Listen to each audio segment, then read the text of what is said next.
Vidyasri Subramaniam thought for the day. நம்ம ஊரில் ஈஸியாக ஒன்று சொல்லுவாங்க. என்ன சொல்லுவாங்க தெரியுமா?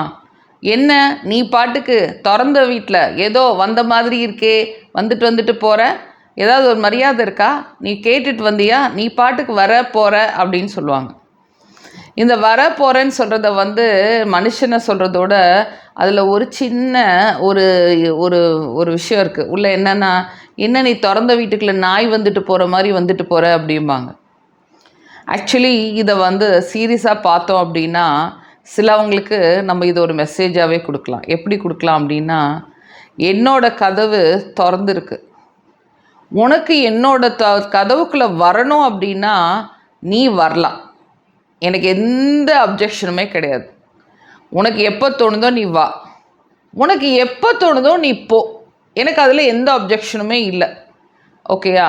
ஆனால் எனக்கு அங்கே ஒரே ஒரு கண்டிஷன் இருக்குது. என்ன கண்டிஷன் அப்படின்னு பார்த்தீங்கன்னா, என்னோட கதவுக்குள்ளே ஒன்று நீ வரணும், இல்லை உனக்கு பிடிக்கலையா என் கதவை விட்டு வெளியே போயிடணும். ஆனால் என் கதவுக்கு முன்னாடி நின்றுக்கிட்டு உள்ளேயும் வராமல் வெளியிலையும் போகாமல் தடையாக நிற்காத அப்படிங்கிறது தான் இதோட பெரிய மெசேஜ். அப்போது நம்ம வாழ்க்கையில் நிறையா பேர் உள்ளே வரணும், வருவாங்க, போவாங்க. ஓகே, அதுதான் ஜேர்னி, அது ஓகே. ஆனால் தடையாக நிற்கிறாங்க பாருங்கள், அவங்கள தான் நம்ம கண்டிஷனாக சொல்லணும்.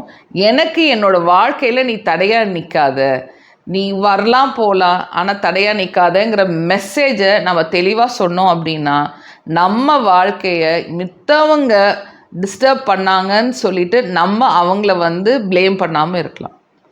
நம்ம நிறையா பேர் என்ன மாதிரி ப்ளேமிங்கில் பொதுவாக இருக்கோம் அப்படின்னா, அவங்க எனக்கு தடை சொல்கிறாங்க, அவங்கனால என்னால் முன்னேற முடியல, அவங்கனால நான் இந்த வேலையை செய்ய முடியல, நான் அவங்க இருந்திருந்தால், அவங்க இல்லாமல் இருந்துதான் என்னோடய வாழ்க்கை மேம்பட்டிருக்கணும். சரி, அதுதான் நம்மளோட ஜேர்னி. யார் நம்ம வாழ்க்கையில் வராங்க போகிறாங்க அப்படிங்கிறத நம்மளால் தடுக்க முடியாது.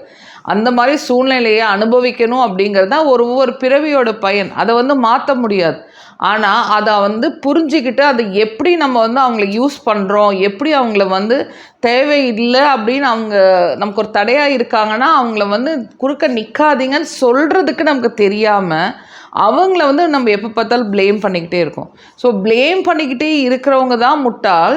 ஆனால் அவங்க நிற்கிறாங்களே அவங்க முட்டாள் கிடையாது. ஸோ இங்கே தான் அங்கே டிஃப்ரென்ஸ் இருக்குது. நம்ம அவங்க நம்மளுக்கு தடை சொல்கிறாங்க அப்படின்னு சொல்லிட்டு அவங்கள விலக்கிட்டு என்னோட கதவு முன்னே நிற்காத, என்னை டிஸ்டர்ப் பண்ணாத, எனக்கு வழி விடுன்னு சொல்லிட்டு நம்ம முன்னேறுறோமோ அப்போ தான் நம்ம முன்னேற்றம்.